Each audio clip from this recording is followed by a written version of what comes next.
अस्सलाम वालेकुम व्यूवर्स। आज हमने जो टॉपिक डिस्कस करना है वो ब्लड प्रेशर है।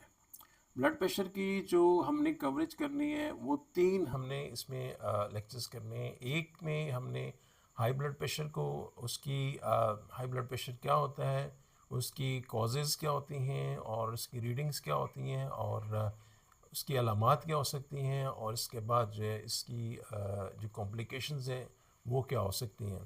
और जो सेकंड हमारा लेक्चर होगा उस लेक्चर के अंदर सब्सिक्वेंट लेक्चर जो हमारा होगा उसमें हमने हाई ब्लड प्रेशर के लिए जो हमने प्रिकॉशंस या उसके लिए एहतियाती तदाबीर जो गज़ा और जो हमने परहेज़ करने हैं और जो हमने अपना डाइटरी शेड्यूल हमने बनाना है वो होगा। और जो थर्ड लेक्चर है वो हमारा होगा लो ब्लड प्रेशर के ऊपर। तो आज हम शुरू करने लगे हैं high blood pressure. High blood pressure क्या होता है? हाई ब्लड प्रेशर को साइलेंट किलर भी कहते हैं। और ये जो हाई ब्लड प्रेशर है ये हमेशा से लोगों के अंदर रहा है और मुख्तलिफ एजेस के अंदर स्टार्ट होता है। इसको एसेंशियल हाइपरटेंशन भी कहते हैं। एसेंशियल मतलब ये है कि ये लाजमी होता है 40 साल के बाद किसी न किसी को लाजमी हो सकता है। और इसमें बहुत सारी और चीज़ें भी इन्वॉल्व होती हैं, लेकिन बग़ैर किसी रीज़न के भी हो सकते हैं क्योंकि हमारी रगें तंग होना शुरू हो जाती हैं।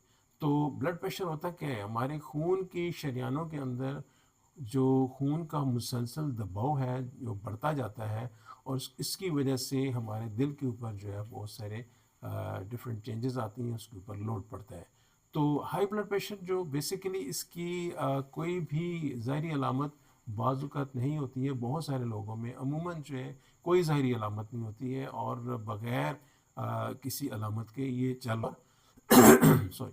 और जब ये किसी मौके पे जब ये सामने आता है या तो किसी डॉक्टर के पास जाते हैं तो सामने आ जाता है, या कोई एकदम अचानक कोई ब्लड प्रेशर इस हद तक राइज़ कर जाता है, इस हद तक ऊपर चला जाता है कि हमें कोई अलामत महसूस होने लगती है। और जब हम डॉक्टर के पास जाते हैं तो हमें पता चलता है कि हमारा ब्लड प्रेशर हाई है और हम समझते हैं कि ये पहली दफ़ा हाई हुआ है, हालांकि ये काफ़ी अरसे से हाई हो चुका होता है।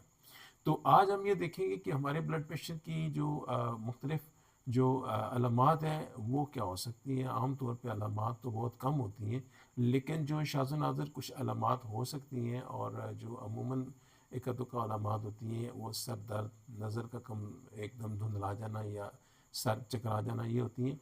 अभी तो हम ज़रा इख्तिसार से इसकी बात करते हैं। पहले हम ये चलते हैं कि जो ब्लड प्रेशर, जो हाई ब्लड प्रेशर जो होता है वो होता क्या है, इसकी रीडिंग्स क्या होती हैं और किस ब्लड प्रेशर को हम हाई कह सकते हैं, किस ब्लड प्रेशर को हम नॉर्मल कह सकते हैं और किस ब्लड प्रेशर को हम जो है ये कह सकते हैं कि ब्लड प्रेशर जो है इमरजेंसी वाला ब्लड प्रेशर है।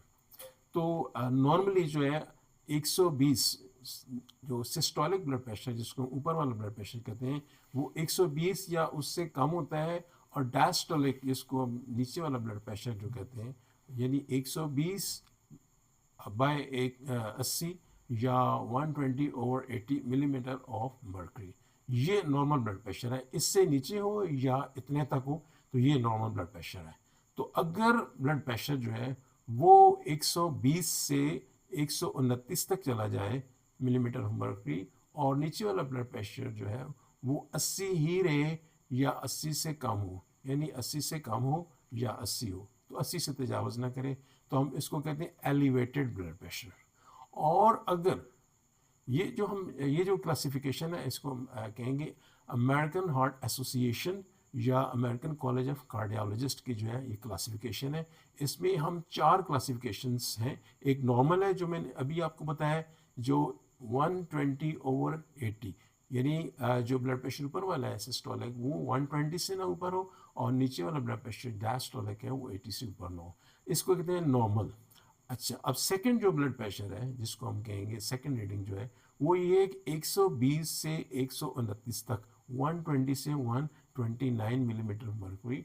और जो नीचे वाला ब्लड प्रेशर है वो 80 से ऊपर ना हो, 80 मिलीमीटर मर्करी से ऊपर ना हो, इसको कहते हैं हम एलिवेटेड ब्लड प्रेशर। तो ये जो एलिवेटेड ब्लड प्रेशर है ये भी नॉर्मल ब्लड प्रेशर है और नॉर्मली ये एलिवेटेड होता है, इस हद तक जा सकता है।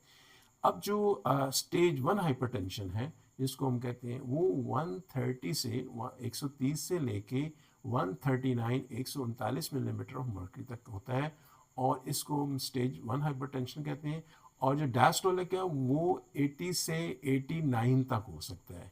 इनमें से कोई एक बढ़ जाए, यानी कि या तो ऊपर वाला 130 से 139 तक चला जाए, या नीचे वाला 89 तक चला जाए, 80 से 89 तक चला जाए। ठीक है जी।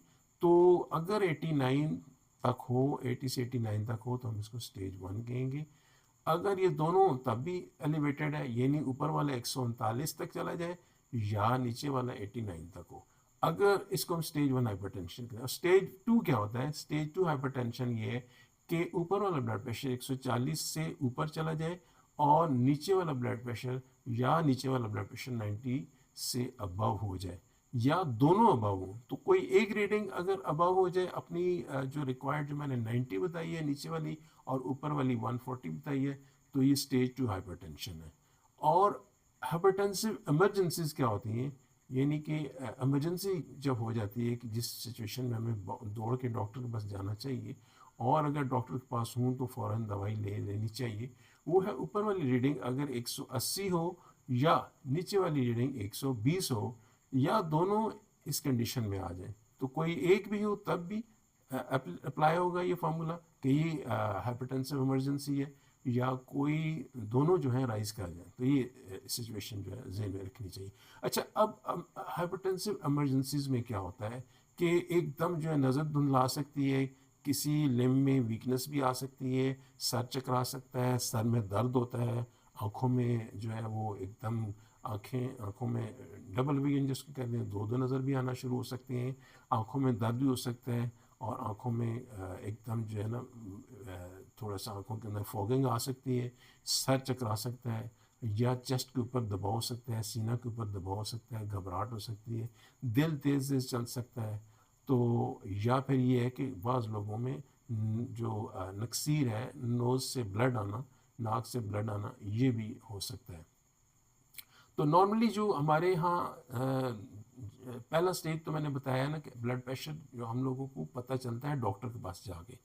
अब अगर डॉक्टर पास ना जाए तो हमें जो अलामात कभी कभार महसूस हो सकती हैं, वो ये हो सकती हैं कि सर दर्द हो सकता है, सर के ऊपर थोड़ा सा दबाव हो सकता है, सुबह सवेरे उठें तो हमें थोड़ा सर में दर्द महसूस होता है, या ये है कि हमारे सीने के ऊपर जो है ना डिस्कम्फर्ट हो सकती है, घबराहट सी हो सकती है, सांस तंग हो सकता है, सांस में तंगी दुश्वारी हो सकती है, और काम करते हुए हमें पसीने आ सकते हैं, और एकदम जो हमारा दिल चल सकता है, घबराहट महसूस हो सकती है। तो इस तरह की सारी सिचुएशंस जो हैं हाई ब्लड प्रेशर को शो करती हैं। तो अच्छा, अब इसकी कॉजेज़ क्या हो सकती हैं, इसकी वजूहात क्या हो सकती हैं कि ब्लड प्रेशर तो हाई हो सकता है। ये एक नॉर्मल फिनोमेना है ह्यूमन बीइंग में, इंसान के अंदर जो एक नॉर्मल फिनोमेना है।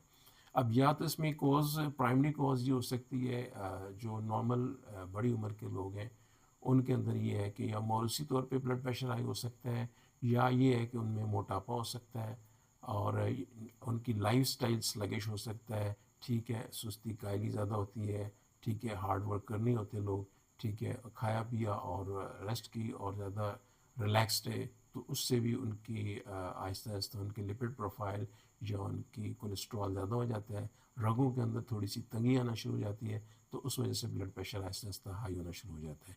या वो लोग जो जिनके अंदर मौरूसी तौर पे वालिदा वालिद या उनके नाना नानी दादा दादी किसी को ब्लड प्रेशर हाई होता है, तो ये जेनेटिकली या मौरूसी तौर पे आगे ट्रांसमिट कर जाता है, आगे शिफ्ट हो जाता है, ये आगे आने वाली अगली नस्ल के अंदर भी आ सकता है। शुगर भी इसी तरह आ सकता है। तो ये एक नॉर्मल फिनोमेना है कि ये ख़ानदानी तौर पे आगे जा सकता है। तो ये तो मॉडिफाई नहीं कर सकते हम। जो मॉडिफाइबल चीज़ें होती हैं उसमें ये है कि हम अपने वज़न को कंट्रोल कर सकते हैं। सिगरेट स्मोकिंग वाले लोगों में ब्लड प्रेशर हाई हो सकता है, वो सिगरेट अगर छोड़ देंगे तो ब्लड प्रेशर उनका ठीक हो सकता है, बेहतर हो सकता है। और अगर बहुत एडवांस स्टेज हो तो फिर सिगरेट स्मोकिंग को छोड़ने के बाद भी इसको मेडिसिन से ही कंट्रोल करना पड़ता है। अच्छा, अब नेक्स्ट जो है और क्या इसकी कॉजेज़ हो सकती हैं? और कॉज ये हो सकती है, स्ट्रेस हो सकता है, कोई हमारे ऊपर फिज़िकल मेंटल स्ट्रेस हो सकता है, उसकी वजह से भी हम जो है इसका शिकार हो सकते हैं। तो ये जो फैक्टर्स हैं, और कुछ लोग जो हैं वो बहुत ज़्यादा चिकनाई वाली चीज़ें खाते हैं, बहुत ज़्यादा नमक और मसाले इस तरह की चीज़ें खाते हैं, तो उनमें ब्लड प्रेशर हाई होने का ख़तरा हो सकता है। तो अब जो इसमें हम कर क्या सकते हैं, सबसे इम्पोर्टेंट चीज़ ये है कि जो एक इंटरनेशनल, अच्छा मैंने आपको जो अभी क्लासिफिकेशन बताई है, एक है अमेरिकन कॉलेज ऑफ कार्डियोलॉजिस्ट की और एक है अमेरिकन हार्ट एसोसिएशन। ये दोनों क्लासिफिकेशन जो अभी हमने डिस्कस की है, ये इसको शो करती हैं, ये क्लासिफिकेशन। एक क्लासिफिकेशन और है जो कि इसको कहते हैं कि European society of cardiologist, ESC। ठीक है जी। तो यूरोपियन सोसाइटी ऑफ कार्डियोलॉजिस्ट बताती है कि उसी तरह रीडिंग्स हैं, 120/80 नॉर्मल है, और या इससे नीचे, लेकिन ऊपर वाली 120 से 29 हो जाए तो हम इसको एलिवेटेड कहते हैं, और साथ ही नीचे वाली रीडिंग 80 से कम ना हो बल्कि 80 से 84 तक हो, 80 से 84 तक हो तो हम इसको नॉर्मल कहेंगे। और वहाँ तो ये था कि वहाँ 80 से कम होना चाहिए। अब यहाँ स्टेज 1 के लिए क्या आ जाता है जी कि स्टेज 1 में 1 उसी तरह 130 से 139, लेकिन वो 85 से 90 या हो जाए वो, और या 130 से 139 हो जाए। तो वहाँ जो थी रेंज थी 80 से 89 तक, यहाँ 85 से जो है ना 89 तक है। तो इसमें थोड़ी सी डिफरेंस है, तो डिफरेंस बहुत माइनर है, लेकिन जो हम फॉलो करते हैं वो करते हैं अमेरिकन कॉलेज ऑफ कार्डियोलॉजिस्ट को या अमेरिकन हार्ट एसोसिएशन को। दोनों की रिकमेंडेशन सेम है, डायग्नोज करने के लिए, ब्लड प्रेशर को आइडेंटिफाई करने के लिए कि ये ब्लड प्रेशर का मरीज़ है कि नहीं है। तो अब आगे हमने जो इसकी, अब हमने परहेज़ या हमने डाइट के अंदर क्या चीज़ें हम इसकी करनी है और क्या कर सकते हैं, उसमें ये कॉम्प्लिकेशंस हम थोड़ी सी इसमें डिस्कस कर लेंगे। डाइट का जो है और इसको हमने कंट्रोल कैसे करना है डाइट के ज़रिए, और हमने डाइटरी प्रेफरेंसेस क्या होने चाहिए हमारी, ये हमने अगले लेक्चर में कवर करना है। आज हम इसको इसी 2-3 चीज़ों के साथ हम इसको ख़त्म करेंगे कि पहली चीज़ ये है कि हमने डाइट किस तरह की इस्तेमाल करनी है। वो डाइट जो कि ब्लड प्रेशर को हमारे कंट्रोल में रखने के लिए आसान हो, जिसके अंदर मैग्नीशियम, कैल्शियम या पोटेशियम हो। इसमें कुछ डाइट्स आ जाती हैं जिसमें सब्जियां, फल और कुछ ऐसी चीज़ें जिसमें जो हमारे नट्स वगैरह हैं और ड्राई फ्रूट्स, उनमें कुछ चीज़ें वो हम यूज़ कर सकते हैं। तो एक डाइटरी प्लान होता है जिसको कहते हैं डैश, जिसमें dietary approaches to stop hypertension. ये इंटरनेशनली आलमी सतह पे एक्सेप्टेड जो है ये अप्रोच है कि हमने कौन सी डाइट्स को अपनी हैबिट्स में लाना है और इनको रोज़मर्रा के मामूलात बनाना है, ताकि ये हमारा डाइटरी जो प्लान है वो हमारे ब्लड प्रेशर को मॉडिफाई कर सके। लेकिन अगर ब्लड प्रेशर इस हद तक एडवांस हो चुका हो कि इस्टेब्लिश हो चुका हो, तो फिर हमें साथ मेडिसिन भी लेनी पड़ती है। अलोन जो मेडिसिन अकेले जो है ना वो मेडिसिन काम नहीं करती और अकेले डाइट भी काम नहीं करती, फिर हमें दोनों अप्रोचेस को इस्तेमाल करना पड़ता है। लेकिन अगर स्टेज 1 हो या एलिवेटेड पे हो तो हम जो है या थ्रेटन हमारी रीडिंग आ रही है एक आध दफ़ा, तो हम इसको अप्रोच को इस्तेमाल करके हम अपने आप को बेहतर कर सकते हैं, एक्सरसाइज या नमक या इस तरह की। अच्छा, अब जो कॉम्प्लिकेशंस हैं वो क्या हो सकती हैं। नॉर्मली ब्लड प्रेशर जो है वो हमें महसूस नहीं होता जब तक कि ये अपना प्रॉब्लम जो हमारे और बहुत सारे मसाइल पैदा कर ना चुका हो, नज़र के ऊपर अफेक्ट ना कर चुका हो या इस तरह की चीज़ें, या हार्ट के ऊपर कार्डिक स्ट्रेस आहिस्ता आहिस्ता बढ़ता है, एकदम आता है कि हमें छाती में दबाव पड़ना शुरू हो जाता है या सांस तंग होना शुरू हो जाता है, हार्ट के ऊपर जो हमारी पैल्पिटेशन आना शुरू हो जाती है। तो ये कॉम्प्लिकेशंस की जो होती हैं वो हार्ट अटैक भी हो सकता है, फालज भी हो सकता है, गुर्दे के ऊपर भी इसके असरात आना शुरू हो जाते हैं, सडन विजन लॉस भी हो सकता है, हमारी नज़र की भी एकदम कमज़ोरी हो सकती है, या ये हो सकता है कि हाई ब्लड प्रेशर के साथ जो है ना हमारा दिल की धड़कन भी बंद हो सकती है। तो आज के हम इस व्लॉग को इसी पे ख़त्म करते हैं। इंशाल्लाह नेक्स्ट व्लॉग पे हम आपको इंशाल्लाह इसके बारे में ही बताएंगे किस तरह की डाइट्स इस्तेमाल करनी चाहिए, किन लोगों को क्या परहेज़ करना चाहिए, और हमें ब्लड प्रेशर को कंट्रोल करके हम किन किन जो है रिस्क से, किन किन ख़तरात से अपने आप को बचा सकते हैं। थैंक यू वेरी मच जी। उम्मीद है इंशाल्लाह ये आपको पसंद आया होगा। हम अगले व्लॉग में इंशाल्लाह डाइट्स और मज़ीद चीज़ें डिस्कस करेंगे इंशाल्लाह। तो इसको लाइक भी करें, सब्सक्राइब भी करें और शेयर भी करें। थैंक